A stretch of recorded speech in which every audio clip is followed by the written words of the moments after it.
Today I will be talking about how harmful the media truly can be.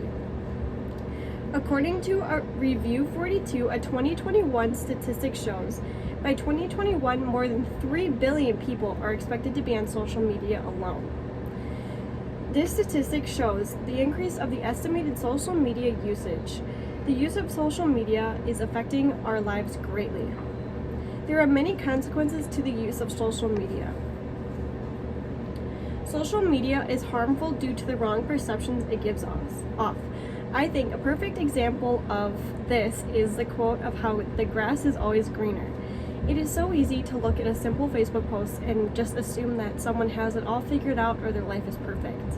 When in reality, the grass just looks green where you grow it. So what you show on the media is all that you're getting from this perception. It is so easy to just give off a false perception of how things are going. Though some may feel social media is more beneficial, I believe it is more harmful. Being in my generation, social media has been very popular since about middle school.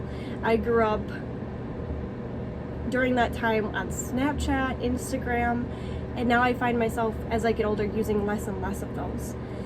I feel very thankful that I grew up being what they consider a child that plays outside.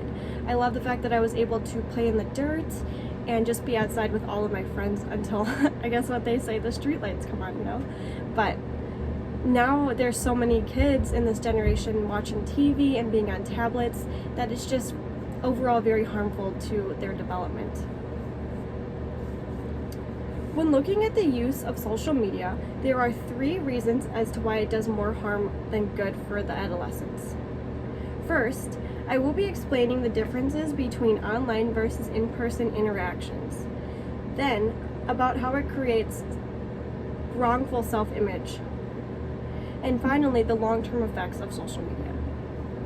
When I think about social media, I think about how easy it is to just tap in.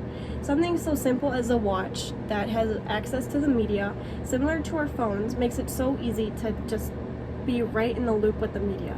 Something like that, when used correctly, can be such a great resource, but when it's used negatively, it just makes it all the more harmful.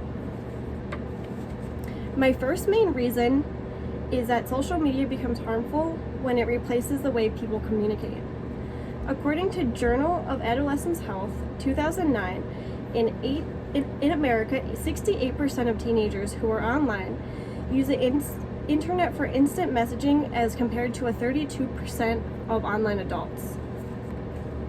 This statistic shows that Generation Z, X, and the Millennials are the generations that are more typically media-based.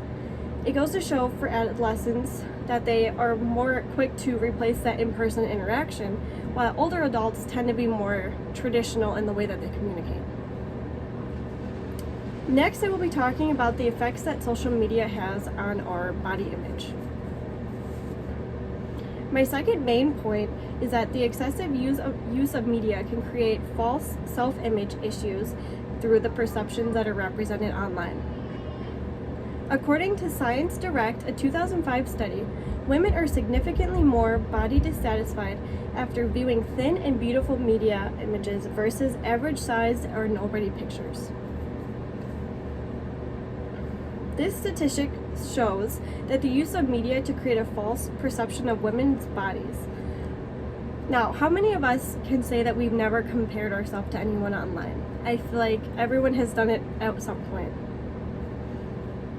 In the media, there is so much emphasis on what the perfect body looks like, but it really doesn't do a good job of representing every type of beautiful that there is. Lastly, I will be talking about the long-term effects of the media. My third main point is that there are many long-term effects of the media. According to the American Journal of Pharmaceutical Education, a 2018 study of young adults 20 to 24 years old, frequent phone use was associated with higher stress, sleep disturbances, and depression. All of these are harmful effects that were brought on from the use of media.